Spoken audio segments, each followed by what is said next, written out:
Hello, my beautiful babies, and welcome back to God Emperor Dune Club Session 7. It's our penultimate session. We're so excited. We had a great one today. Let's get into it. Get rid of this. Boom. For this session, if you are reading from this book, you need to read pages 460 through 528. And the last sentence of the last chapter of this session is, I may be the only religious consciousness in the Empire because I am truly alone. ... So I cannot pray. At Leto, those Atreides, they're just so dramatic, but we love them for it. They're the best. They're our favorite. So let's go into our first chapter, damage control. So if you remember, Hui and Duncan did it in the last session. And I mean, again, it's like, I know that I know that God Emperor Leto, he's, so excited about this girl, and like, she's a great girl, whatever, but like, she's still 26 years old. It's like, you're still marrying a 26-year-old. Welcome to an old man marrying a 26-year-old. And also, she's not married to him yet. This is her last time to get some without him being weird and involved in the whole thing and just getting a hot piece, this is it for her.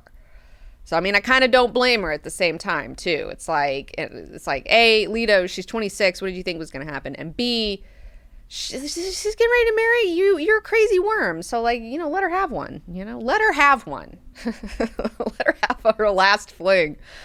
So, Mineo invites Duncan and Hui to a meeting. And Duncan is he's in his apartments. He's still just fucking tripping from that older model ass kicking he got from Mineo earlier in the day. And he thinks that, he's like, I'm not even useful. The only reason I'm here is for my fucking sperm. Like, that's all anyone wants me for, is for my sperm. I'm an older model. This sucks. Everyone in the Citadel has heard about the ass kicking. Everyone. And also it's embarrassing because it's like this, Mineo's like old as fuck too. So it's just like, oh, everybody knows, and it's an old man that kicked my ass, and I'm so embarrassed. And so there's a fish speaker who comes to him and is like, hey, Mineo's invited you to his workroom to kind of talk about what happened and just like have a little meeting. And he's, he asks her, he kind of throws her off, and he's like, would you like me to impregnate you? And she's just like, back to the meeting. Hui's going to be there. So, are you going to meet him or not? And he's like, okay, Hui's going to be there. Okay, fine. I'll go. And then I love that she's like, well, you want me to come back later tonight? And he's like, no, I changed my mind. Like, what a fucking piece of shit. And he's like, no, I changed my mind. I was just testing you. So he gets to Mineo's workroom, and it is as singular as the man himself. It has a low set table with papers strewn about, including some tri-D printouts from an illegal computer. And Mineo begins with an apology. He's like, I had no right to make you feel inadequate. I feel really bad about it, dude. Like, that was like super savage, and I shouldn't have done that. And Duncan, of course, it's just like, bro, you had every right to protect yourself. Like, I attacked you, and it pleases me that you were so capable. And he turns to Hui to try to convince her not to hate Mineo. And Mineo's like, don't even try, dude. She hates me. Like, don't even try. Like, she fucking hates me. Like, she bummed you out, or I bummed you out. Now she's bummed on me. And Duncan gets a little flustered and wonders aloud, does everyone know what I'm going to say before I say it? Does everyone know what I'm going to feel before I feel it? Like, I'm tired of you motherfuckers. And Mineo interjects, that's why we love you, bro, because you do not conceal your feelings. And we don't take risks like that. Like, we don't take risks like that. So you're authentic, okay? We love it. Don't you be you. Don't ever stop, Duncan. And Duncan and Hui start holding hands in the meeting, and Mineo's like, oh my God, can you not, fellas? Like, this is why we're having this meeting. Can you not hold hands? They discuss Ciena's test. She's not back yet. Yes, the test is painful. Yes, Mineo has been tested. Yes, Mineo was once a rebel, and he stopped when he got a small glimpse of what it would be like to be Leto. And He said, I began with love and prayer, and I changed to anger and rebellion, and then I was transformed into what you see before you. I recognized my duty, and I do it. And I thought that was really interesting. I feel like a lot of us go through that, where we grow up, especially with me. I grew up in the church, and so I grew up with love and prayer. You know, I was at church, I was doing the thing. And then later on, when I got a little bit older, I changed to anger and rebellion, and I went through like my like atheist phase for like 2 seconds. and then I was transformed into what you see before you. And now I've come to a really great place with religious ideas and spiritual ideas, and with Jesus and with God and all those things. And I was like, oh, that's really nice, Mineo. Me too. So Duncan questions Mineo about his testing, and during this, we learn that Leto does not have the ability to cry. So, like, Leto's in so much pain, but he can't even express it with crying because he can't have tears because they're made of water and they'll burn his skin, and it's, like, the worst. And it's like, poor Leto. And Mineo's like, look, let's get down to biz, okay? Like, enough about me and my crap. Let's get down to business. Leto says y'all can't ever see each other again, like, ever. So that's what this is really about. And Hui is, she breaks the handhold with Duncan, and she goes, we know, like, we understand. Duncan's like, well, speak for yourself. I don't understand. We know his power. Like, I don't agree to this. And Hui is telling him to chill out, and, like, that our private desires have no place here. And again, it's like, dude, like, this is a 26-year-old Duncan. You're getting pulled in by a 26-year-old too. And then Duncan is a dick to her and says, well, maybe you should pray to him, ho. And Hui brings up an interesting idea that Malky told her that Leto told him that prayer is attempted coercion, a form of violence against a god, telling an immortal what to do. Give me a miracle, God, or I won't believe in you. Mineo agrees, says prayer as hubris, intercession on demand. And I was like, intercession on demand, what a great intercession on I just love that. Like, I love that branding, like intercession on demand. Like, yes, sounds pretty awesome. But I was like, that's an interesting thing. I've never thought about that for prayer before, and that's a really interesting way to think about it. I totally get what they're saying.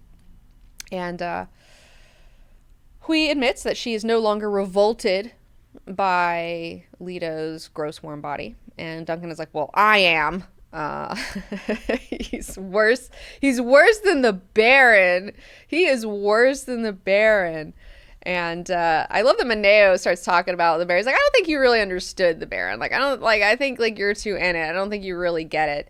He was a seeker after sensations. The fat was a side effect, and then perhaps something to experience for itself because it offended people, and he enjoyed offending. And it's like, yes, the Baron is a troll.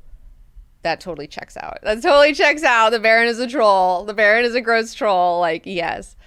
I love that during this meeting, Hui keeps calling Duncan love. She's like, oh, love, love. And Mineo, again, is just like, can you stop? Can you not call him love? And I was thinking about it, her calling him love, and I feel like this is like kind of an indirect manipulation. Like, maybe she thinks by calling him love, she can have him identify with being a force of love or something, and bring like the love out of him by calling him love. Like, maybe she's trying to do that. She's like, I can fix him, like like any dumb young girl before she's been put through the ringer in relationships. I can fix him. I'll just call him love until he's a loving guy, and it's like, no, that's not gonna work, girl. And Duncan's now, he's just going off. He is trying to trigger Mineo by talking about sending his own daughter to die. He's like, you're sending your own daughter to die. And Hui's like, bro, that is so mean. Like, you gotta chill out with that. And Mineo comes up and says, it has always been one of your flaws to seek hysteria. Ignorance thrives on hysteria. Your gene provides vigor, and you may inspire some fish speakers, but you are a poor leader. The undeserving maintain power by promoting hysteria. Real shit. And I was just like, yes, they do. They do, Mineo. That's a really good observation, Mineo. Thanks for that. Hui and Mineo both start getting misty over Leto's Cronenberg body horror sacrifice. And it's just like, Mineo's like, I'm glad I didn't have to make that decision. that I could contend myself with being a follower. And Duncan's just had enough. He's just like, okay, like, I'm not going to sit here and cry with you guys about Leto's sacrifice, or I'm getting the fuck up and I'm leaving. Mineo is, it's like, see, Hui, you can't fix him. You can't fix this man. You have only contributed to his destruction. And she's like, fuck, you're right. Okay, I won't ever see him again, Mineo. My bad. And Duncan is walking back to his quarters. And he's trying, this part was really got me in the feels for Duncan. Even though I feel like Duncan's really annoying for me in this. I feel like this part, I had a lot of sympathy for him because he's trying his hardest not to show any sort of emotion on his face. And there's all these fish speaker guards in the halls. And he's just trying to be like, they're not going to know what I think or feel. I'm just going to walk like nothing's wrong. And every single fish speaker knows exactly what's wrong. Like he's not fooling anyone. He's not fooling one person.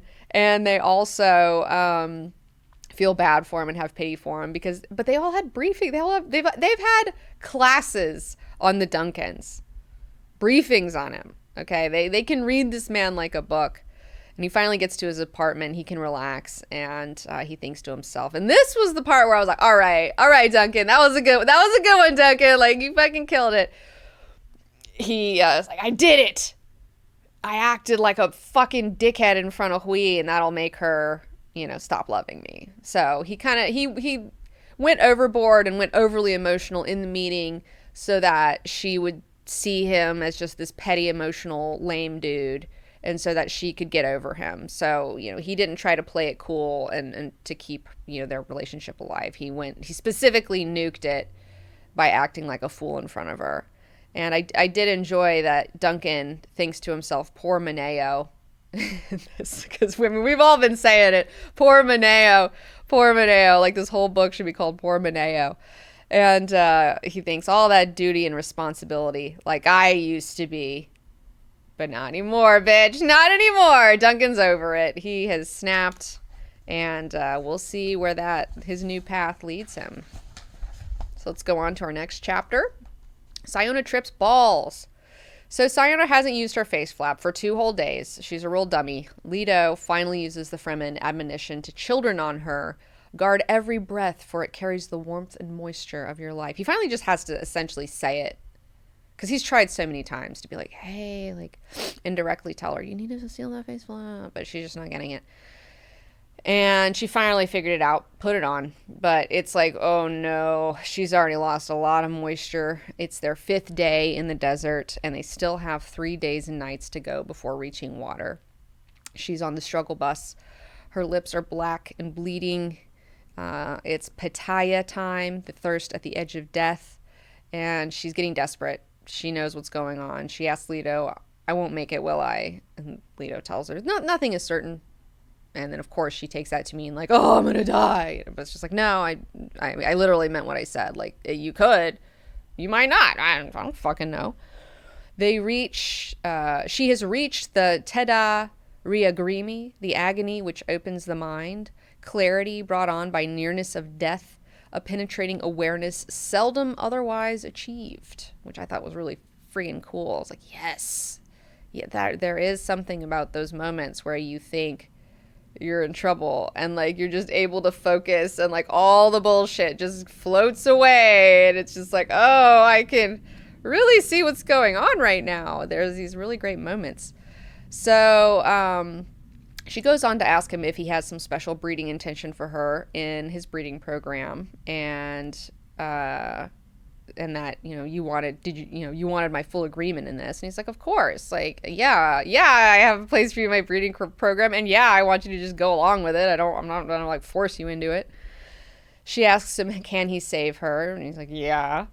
And she asks him, do you want to trade that for my agreement to be a part of your breeding program? Because she thinks she's got him now. Like, oh, I see how it is. You bring me all the way out here, and then you're going to have to save me because I'm an idiot. And then I'm going to have to agree to have your babies, your breeding program babies. He's like, no, that's not it, Siona. Try again, smarty pants. Then she asks, what makes you do what you do? And he's like, look, if it weren't for me here, right now, in this body, there wouldn't be any humans. That you guys would already be gone. Humanity would already be over. And that path to extinction that I stopped by sacrificing my human body and being this weird worm guy is more hideous than anything you can imagine. Anything. You are my golden path, Siona. You're my golden path, BB. And he also tells her, I do not suffer from being worshipped. I suffer from never being appreciated. He's like, I am the backbone of this humanity, and nobody appreciates me. And I thought that was pretty cute. He definitely sounds like a mom there, you know, like, I suffer from never being appreciated. I'm always working so hard for you guys. She accuses him of defying the Butlerian jihad by using his dictatel for his journals. And Leto responds with such a killer quote, what do machines really do? They increase the number of things we can do without thinking. Things we do without thinking. There's the real danger. I was like, yes. I was nodding my head reading the book. And he goes on to tell her that he didn't tell her about the face flap because, Siona, you were bred and trained for command, which means freedom from dependence. You got to learn things on your own. If I told you, you'd expect me to tell you every time. And then you become dependent on me, and then you wouldn't be a good leader. So, like, that's not how this works. She still thinks that this is some kind of weird bargain. And she's like, well, what? Okay, so what do you want? If I agree to command your fish speakers, you'll save me. Is that it? He's like, no, still, you're a dumbass. No, I don't make bargains with people I must trust. Try another route. And she is just struggling. She's so confused. And she finally has the clarity to ask, will you give me water if I just ask without promising anything? And he's like, yeah. You just ask, I'll give it to you. But here's a catch. It's not regular water. It's spice water. It's spice. It's laced with spice. Like, you're gonna get fucked up on this shit. And he's like, you see these little curled flaps around my face? We just tease one with your finger. You just need to gently stroke it. Just gently, and it'll give up little drops of moisture, and it's heavily laced with spice essence, but you gotta stroke it gently. So she has to go up to her mortal enemy, right up to his face, and she has to essentially lick his face. Yeah, she's gonna tease these little flaps out until they start giving her moisture. And she's really, at first, before she does it, she's like, oh no, like, I'm an Atreides. We all know what happens when Atreides start doing spice essences. This is gonna fuck me up. Like, holy shit. And Leto's like, yeah, you're gonna get fucked up. Like, bitch, this is the test. You thought this walking in the desert was the test? That wasn't the fucking test. This is the fucking test. Now you get to take some spice essence and see what happens. So she's so desperate. She drinks from his face flaps, and the spice immediately starts working. And I love how she's just like, when does it start working? He's like, now. And she's like, oh no, oh God. And she gets in that worm hammock that he makes with his body. Like, I mean, and she doesn't even ask him. She just like taps him, like, let me lay down in your worm hammock body. And she starts tripping balls while being on the edge of death. So it's not just like, oh, I'm having a good day, I'm tripping balls, like whatever. I'm also on the verge of death. So that's like a double whammy. And she goes deeper than any of the others have ever gone. And I love that Leto rocks her gently. And he's just like watching her while she's tripping in his like little body hammock. And he's just like rocking her like a little baby. Just like hanging. He's such a good trip sitter. He's like I wish Leto was my trip sitter. Honestly, like I would love if I ever do lucid dreams. If I ever have the power of lucid dreams, I'm definitely gonna go into the desert with Leto and drink from his face flaps and then get in that little worm hammock and he can be my trip sitter and it'll be really cute. And he's watching her and he's just like, go, Siona, don't die. You can do it. Like, you're gonna make it. I mean, I hope you make it, but hopefully you make it. And he sees this hot thread of determination that keeps her from death. And by early afternoon, she's still kind of tripping, but she's like sleeping mostly now. And Leto continues to rock the little BB. And by late afternoon, her eyes snap open. She rolls out of the hammock, And she stands with her back to him silently for an hour, just looking out of the sand. And she tells him the golden path is so cruel. And Leto says to her, survival is cruel, homie. What do you want? Like, that's what it is, dog. He checks his prescient memory, and he sees that Siona survives their trip because he can see her tracks. He can't see her, but he can see her tracks beside him as he comes out of the desert. And while he's in his prescient memories, he also gets a bonus of seeing that Antiac, the Reverend Mother, that's his errand girl, who's trying to find Malky, finds Malky, but she dies in the attempt of getting Malky out of there. And that Malky himself is coming. He's going to meet that guy again. So back to Siona. She's like, I still hate you. And she also realizes that she's invisible to his prescience. And Leto's like, this is why you gotta breed. This is exactly why you have to breed. Like, you have the superpower. I can't see you. Like, this is great. Like, this is the best thing ever. Like, this is why I want you to have a bunch of babies. Siona, do you get it now? And then there's a surprise rain that comes down. And Siona's just, like, not even paying attention. She's like, trying to drink all this water. But Leto is fucked. He's highly allergic to water. He starts smoking and twirling all over the place. He's having a real hard time. And so now Siona has discovered his secret weakness. And that is water. Uh-oh. You have your mortal enemy who still says she hates you. And now she knows that water will fuck you up. And at this moment, Leto's like, well, there's nothing I can do about it. Now she knows. He feels this kinship with the Bene Gesserit over this. Because it's like how Paul was the ultimate goal of their breeding program, like Siona is the ultimate goal of his breeding program. But how neither Paul nor Siona can be contained or controlled by them. And how they become extremely dangerous to the people that made them. I mean, Paul put the Bene Gesserit in check. And then his son ended up taking away their breeding program. And so caused a lot of problems for the Bene Gesserit. And so now Siona, it's like, same thing. He's like, oh no, I made you, but now you're going to fuck my shit up. Like, what are you going to do? And he thinks to himself, well, once more into the breach. Here we go. Like, what are we going to do about it? We just got to keep moving forward. And moving forward, again, we get to chapter 45. Siona returns to the Citadel.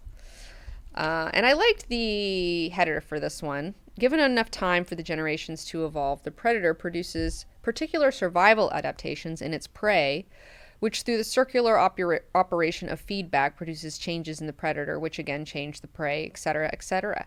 Many powerful forces do the same thing. You can count religions among such forces. I really like that idea a lot, where there's this interdependent relationship between predator and prey, and that they strengthen one another and they change one another over time.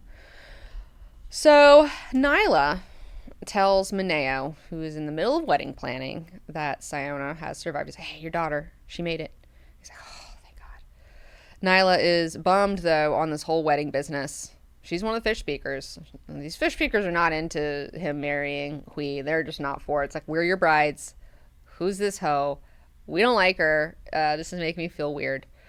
And she doesn't even want to go to the wedding. She's like, do I have to be there?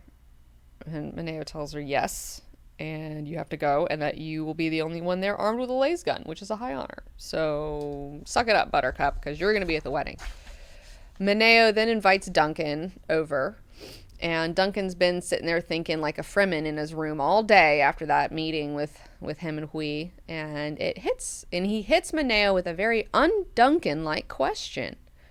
What is it that my predecessors did not learn? Oh, I bet you thought I was going to ask you how they died, but I'm not going to ask you how they died. I'm going to ask you about what they didn't learn. And I was like, damn, like that's a new one, Duncan.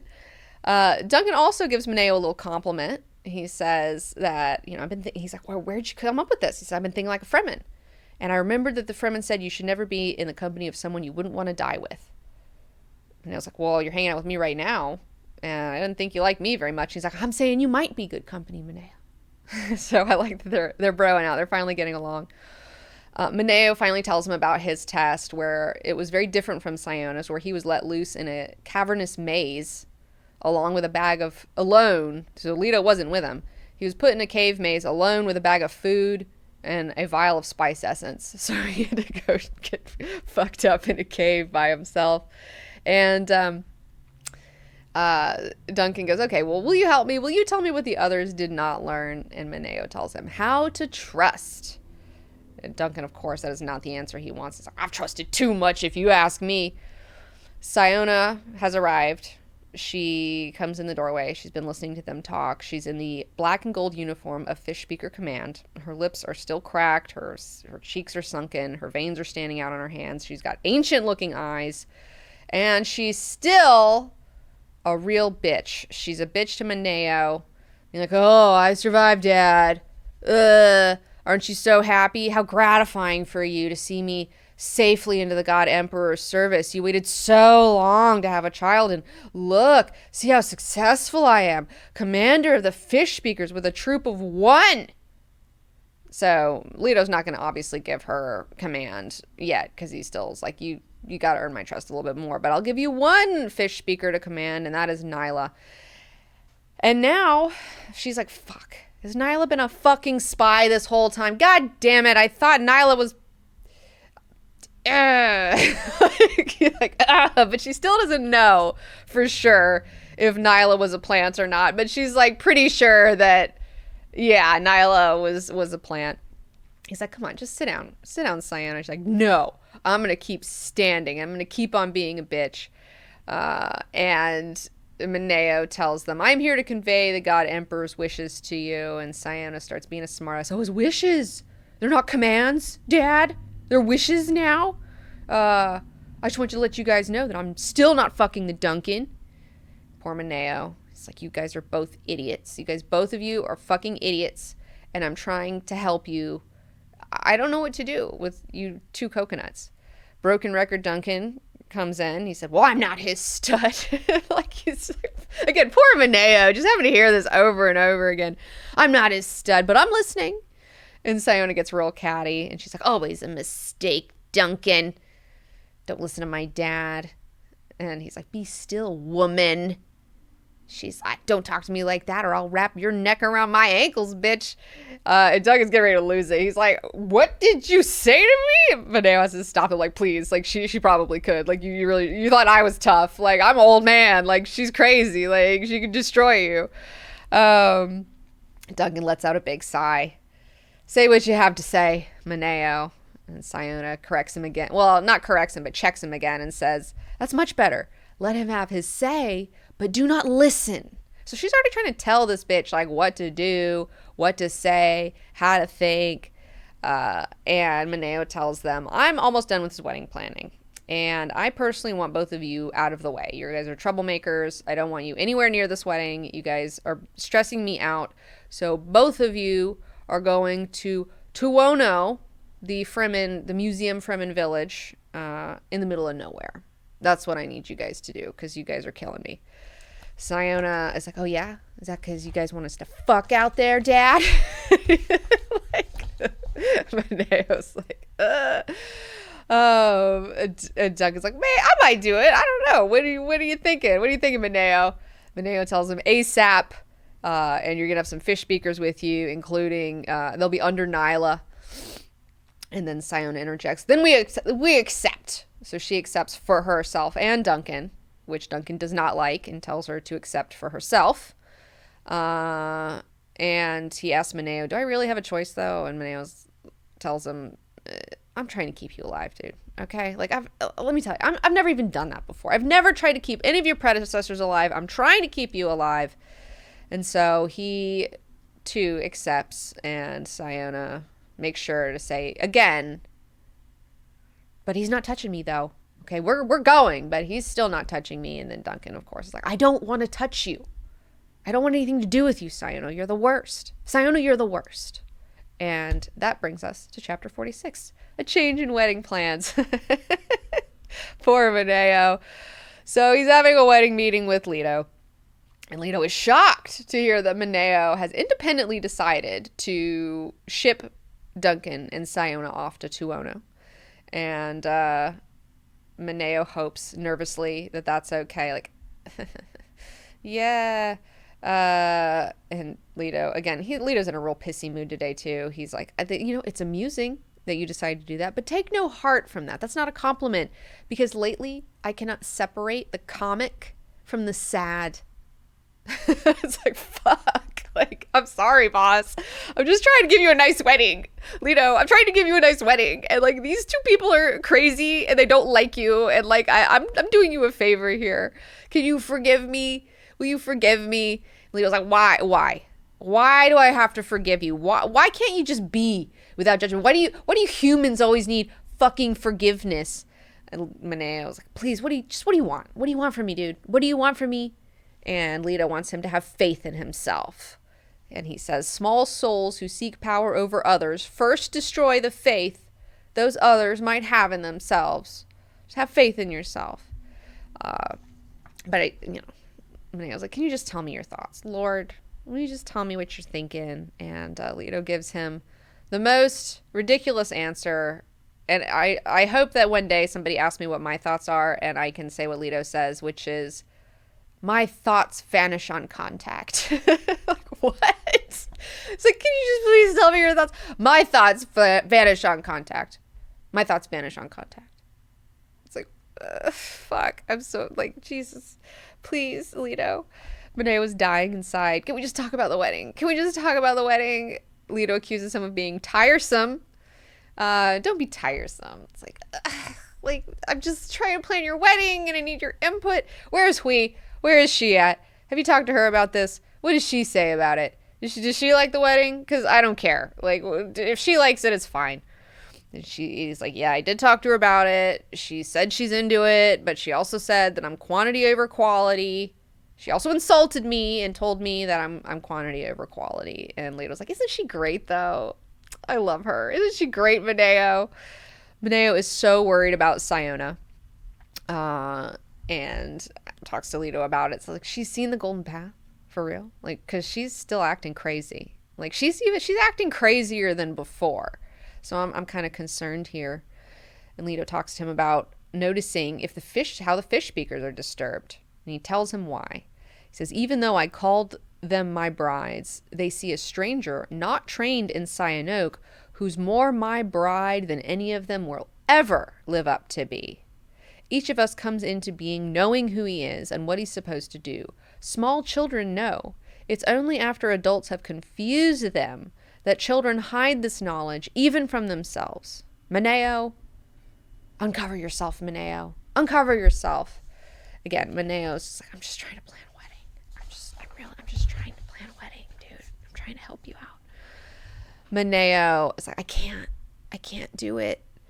And Leto gives him a break. Okay, I'm stressing you out. I'm sorry, I'm stressing you out. Look, don't worry about it. I know you can't uncover yourself, but I do have some changes for the wedding. We'll talk about the wedding. You're right. Let's use my mother's water rings instead of Ganima's water rings. So I need you to go into the crypt over there in that tomb, right over there down that spoke. And you need to desecrate my mother's grave. And you need to take the water rings from them. And Mineo is horrified, like, oh, isn't that like, am I gonna, like, this sounds like a trap. The Chani voice comes out of him. I can do what I want with my own water rings. And he's like, okay. I'll go into your fucking dead mom's crypt and I will get the water rings out of there. I don't know. I'll bring them to Tabor Village. It's gonna be great. I'll do it. I'll go into your mom's thing. It's fine. And Leto exclaims, Tabor Village? No, Mineo, I've changed my mind. We're getting married in Tuono. We're getting married in Tuono. You know that place where you sent Duncan Siona? That's where we're getting married now. I'm changing the venue at the last minute. Oh, poor Mineo. Poor fucking Mineo. Oh, I know. Davey Sockrock, I never felt so bad for Mineo than we Leto changed the wedding location. Like, what? A son of a bitch. Now we have 3 idiots in Tuono. I like the header for this one too. Most civilization is based on cowardice. It's so easy to civilize by teaching cowardice. You water down the standards which would lead to bravery. You retrain the will. You regulate the appetites. You fence in the horizons. You make a law for every movement. You deny the existence of chaos. You teach even the children to breathe slowly. You tame. Yeah, Leto is a total bridezilla. It's true. It's totally true. But I was, I like this this quote a lot. I was thinking about how, as we go along, like things just get safer and safer and safer to a point where it like becomes absurd and kind of ridiculous. And it's just like, well, what are we even doing now? Like, this is like, people are going to get hurt eventually. Like, it's going to happen. You can't deny chaos. Like, it's going to happen. We have to accept that there is some risk that's in life and that it's unavoidable. So anyways, Nyla, Siona, and Duncan get to 210. It sucks. It smells bad.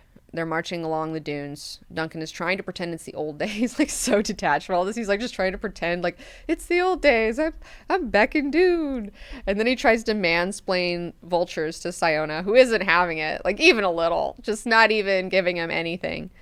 Siona is looking all sus at Nyla the whole way there. Just look at her back like, you were a spy this whole time? I feel like you were a spy this whole time, but I don't know for sure.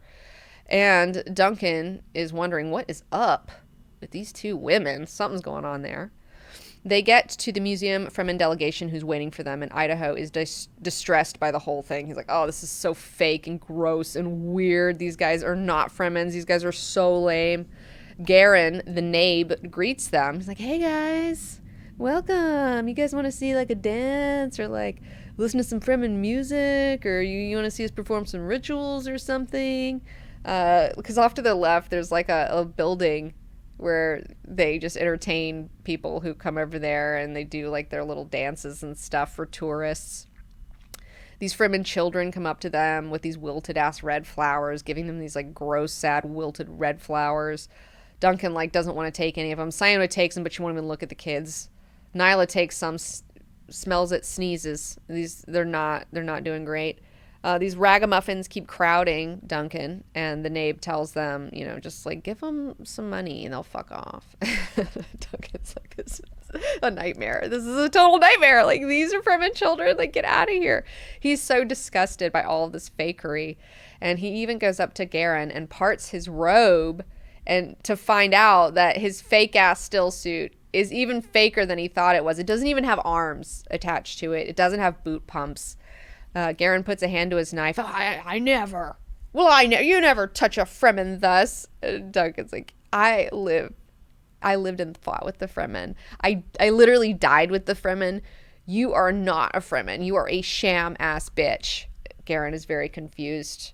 Asks Siona and Nyla, who is this man?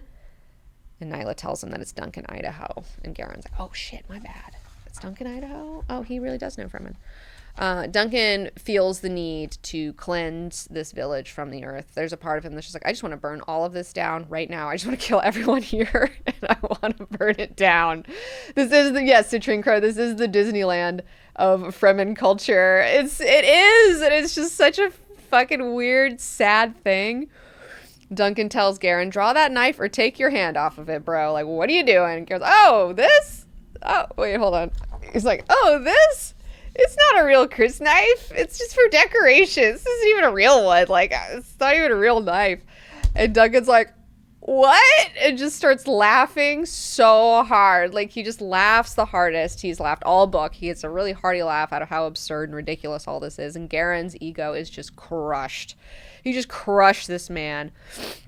And Garen's like, well, I know I'm pathetic, but maybe you can watch some of our rituals and you can judge them and tell us what we're doing wrong, okay? Because Garen's like, I don't want to do this either, Duncan, okay? I don't want to be here either, but I'm forced into this, so what do you want? So Duncan feels kind of bad, and he's like, hey, I'll teach you anything Fremen that you want to know. Anything Fremen that you want to know, I will totally teach you. I'm super down. Siona is not having it. She's like, just shut up, both of you. Take us to our quarters. Nyla tells her that, please don't be mad. The Lord Leto says you are to be quartered with Duncan. And Siona is not excited, obviously. She's like, whatever. Just remember my warning at the Citadel. Duncan, don't you put your fucking hands on me. And Idaho tells her, I'll do whatever I want with my hands, Siona. And she's like, well, you know where I don't want them. Anyways, take us to our shitty room. And before Garen takes them to the room, he like turns to Idaho and it's like little, the girls can't see him because he's got his robe on, and he gives him a little wink, and it's so fun. And Idaho's like, what? Like, why is this man winking at me? But he's like, he sees it. All this fighting between these two, proclaiming to everyone, I'm not gonna fuck this person. I don't want to fuck this person. This is just like turning into foreplay. Okay, this is just turning into foreplay, and never say never. I mean, that's one thing that I've learned in life, is that when you say, I'm never gonna do this thing, that's when the universe will put you in a situation that you will probably have to do that thing that you proclaimed very loudly to everyone that you weren't gonna do, and it makes you feel like a real big fucking idiot. So never say never, fellas. Never say never. Uncle Melky returns, chapter 48. Leto is at the Little Citadel, and he's stressing because all these wedding delays. I love that he's stressing about the wedding delays since he changed the venue, even though he even thinks poor Mineo to himself. He thinks, poor Mineo. There's our second poor Mineo this session. And Mineo, he is also at the Little Citadel, and he is stressing because he needs to be working on the wedding since it's all been changed. But Leto needs his homeboy here to help him deal with the incoming arrival of Uncle Mulkey. And at one point, Mineo thinks he hears Leto say something and asks him, it's like, did you say something? And Leto's like, the nightingale nests in the plum tree, but what will she do with the wind? Mineo asks him, is that a question? Is that a question, Leto? He's internally screaming. An old question, Mineo, and the answer is simple. Let the nightingale keep her flowers. Mineo is like, I don't understand, as usual. And Leto says, yeah, well, stop mouthing the obvious. I know you don't get it, dumbass. And Mineo runs forgive.exe. Leto's like, what else can I do? You're forgiven. I'll forgive you. You and I, whatever else we do. I love this like little kind of meta fourth wall breaking though. You and I, Mineo, whatever else we do, we provide good theater. And I will say that, yes, they do. Leto goes on waxing poetic, and Mineo is also getting tired of it again. And he's like, why are we here? Lord, can you just, what are we doing here? Leto tells him it's a surprise. Mulkey's coming. And Mineo's like, oh. Mineo's like the little Pikachu emote with his mouth open. Antiac is dead. It sucks. I loved her. I thought she was great. But the Benny Lilacs and both the guild, they wanted the secret of Malky's secret. They wanted to talk to him too. So when they saw us move against them, they beat us there, and Antiac delayed them as best that she could. And also I found the first, I think, misspelling in the book. I don't know if you guys have found any misspellings or anything, but he says my fish speakers invested the place on page 518, and I think he meant infested the place, but I'm not sure. Anyways, Antiac delayed the best she could. It seems that the Ixians have improved upon a device that they gave me ages ago. And if you remember in the very first chapter of this book, where the secret journals were hidden, and then there was like the spice hoard and all that, and they were like, oh, this is like a prototype to an Ixian no room. And it literally is. Like, he had the Ixians build him this room to put his journals and the spice hoard in. And then after that, they just started improving upon this design little by little by little. And so Leto's like, Malky never died, because he hasn't been, like, no one's seen him. Malky, but he's like, but just because I can't see him doesn't mean he's dead, because I would have seen his death. So I know he's alive, I just don't know where he is. So he's got to be in a room where I can't detect him. So he was hiding in a no room, and now everyone knows about no rooms after this giant incident. And then Leto asks about the Duncan, and Mineo's like, well, he hasn't fucked Siona, if that's what you're asking about. And he's like, no. What is he doing with my puppet Nabe Garen and the museum Fremen in Tuono? Mineo tells him that he's teaching them about real Fremen shit. And Leto is pleased by that. Did you get my message to Nyla that she obeys Siona in everything, no matter what? And Mineo tells him yes, but I think that's a terrible idea. And Leto tells him the golden path endures, so it's fine. And, oh, wait. Our guest is here. He's here. Okay, so go downstairs, and then I want you to bring Malky up alone and tell the guild, even though I'm kind of, they know I'm bummed on them, tell them everything's good. Tell them we're good and just fucking leave. Malky comes up in the elevator. He's injured really bad. He's strapped to a litter. His eyes pop open. He sees Leto and Mineo, and he begins. We finally get to meet Uncle Malky, this rogue, and of course he begins with a sick joke. He says, "Lord Leto and Mineo, forgive me for not rising to the occasion," because he's like all fucked up and strapped in a litter. I loved Malky just has so many little retorts at every moment he says something weird and funny. Mineo watches as Leto and Malky go back and forth, and they have their little tete-a-tetes like two old pals. And he also feels like, I don't know what the fuck these two guys are talking about. Jesus, oh, I hate this. Leto tells Malky, just before your arrival, Mineo and I were talking of infinity.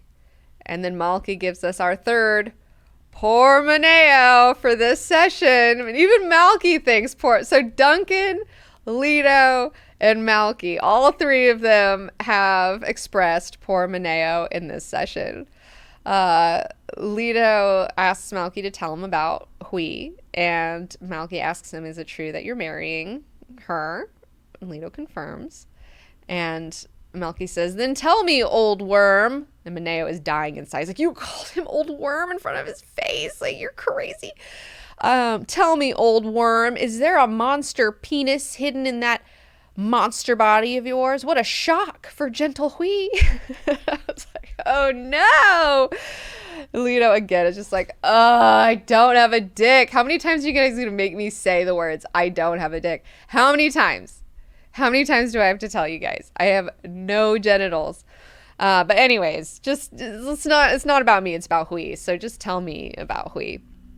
And he lets him know that the Leilaxu gave the Ixians a little Gola knowledge, but the Ixians by and large made Hui all by themselves with some cells of Malky's in a no room, and gave Hui the mirror opposite upbringing also to Malky. So not only is nature and nurture, they made a little female version of Malky, but then gave him the mirror nurturing. They carefully nurtured her growth and her education, which is not what Malky received growing up. And this confirms the mirror person hypothesis. Mineo is shaken. He's like, oh my God, we got to call off the wedding. You're marrying a mirror Malky? We can't do this. You can't marry this girl. That's crazy. It's crazy, dog. Leto's like, no. You're bumming me out, Mineo. You need to shut the fuck up right now. Leto monologues. He goes, let's see here. Leto monologues about once, tens of thousands of years ago, when I was another person. I made a mistake. And that mistake was compounded by the beautiful way that I expressed it. I was in love with beautiful words. I said it really beautifully. And I said, the present is a distraction, the future a dream. Only memory can unlock the meaning of life. But it was a foolish lie. Memory unlocks no meaning. Without the anguish of spirit, which is a wordless experience, there are no meanings anywhere.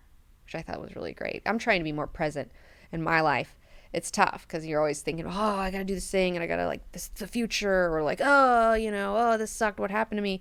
But the present, and the anguish of the spirit is the spice of life. The anguish of being present in the moment is the spice of life. Malky says that he fails to see the meaning in the anguish that his fish speakers caused him. Leto's like, that's not anguish of the spirit. That's just physical pain, and that'll soon be over. And Mineo, if you serve the golden path, I need you to say nothing of this to anyone ever. And since I kind of like my asshole friend Malky, I can't kill him myself. And I like him so much that I can't even ask you to kill him. Mineo says, Lord, maybe if you wait at the other end of the room, then perhaps when you return, Malky will no longer be a problem. Wink, wink. And it's like, I've used this for bugs. Have you guys ever been in a situation where you see a bug and it's like it's usually for big bugs, like small bugs, it's like, okay, fine. But like you go into a room and there's like a huge bug and then you're like, I really don't want to smush this bug.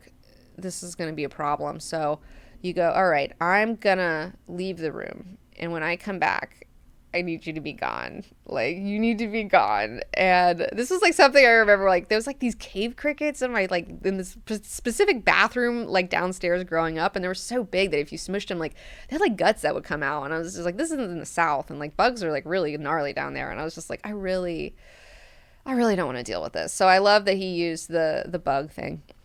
But Leto goes over. He's like, okay, slithers over. Thinks, and while he's over there, he's thinking some suicidal thoughts. He's thinking about throwing himself off the landing lip. And he feels that the golden path winks in and out of existence just by thinking that. Just by having these thoughts, the golden path kind of flickers a little bit. Malky cries out, Leto, you are the best. There's no evil in this universe which can surpass... And he's chopped off, and Mineo gives him a karate chop in the throat. He's like so excited to shut this guy up. He's just so pumped. And then pushes him off the balcony. And Leto's thinking, Mineo's going to have to bury him too. He's going to have to go all the way down there. He's going to have to bury him because there's no sandworms that are going to take care of this problem.